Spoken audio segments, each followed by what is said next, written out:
بسم اللہ الرحمن الرحیم الحمدللہ رب العالمین نحمدہ و نصلی علی رسولہ الکریم اما بعد السلام علیکم ورحمۃ اللہ۔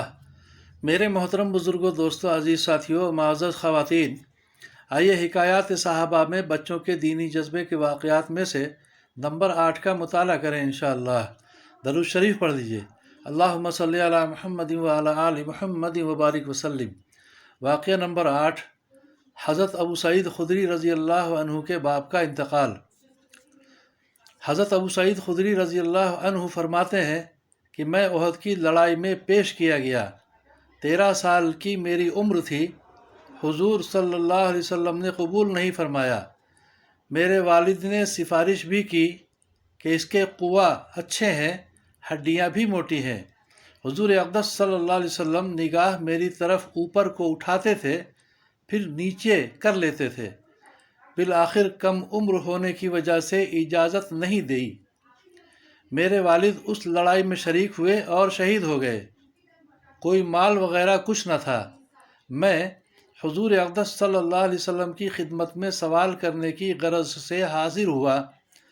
حضور صلی اللہ علیہ وسلم نے مجھے دیکھ کر ارشاد فرمایا کہ جو صبر مانگتا ہے اللہ تعالیٰ اس کو صبر عطا فرماتے ہیں، اور جو پاک بازی اللہ سے مانگتا ہے حق تعالیٰ شانہ اس کو پاک باز بنا دیتے ہیں، اور جو غنا چاہتا ہے اللہ تعالیٰ اس کو غنا عطا فرماتے ہیں۔ میں نے یہ مضمون حضور صلی اللہ علیہ وسلم سے سنا، پھر کچھ نہ مانگا، چپکے ہی واپس آ گیا۔ اس کے بعد حق تعالیٰ شانہ نے ان کو وہ رتبہ عطا فرمایا کہ نوعمر صحابہ رضی اللہ عنہم میں اس سے بڑے درجے کا عالم دوسرا مشکل سے ملے گا۔ فائدہ: بچپن کی عمر اور باپ کے صدمہ کے علاوہ ضرورت کا وقت، لیکن نبی کریم صلی اللہ علیہ وسلم کی ایک عام نصیحت کو سن کر چپ چاپ چلے آنا اور اپنی پریشانی کا اظہار تک نہ کرنا، کیا آج کل کوئی بڑی عمر والا بھی کر سکتا ہے؟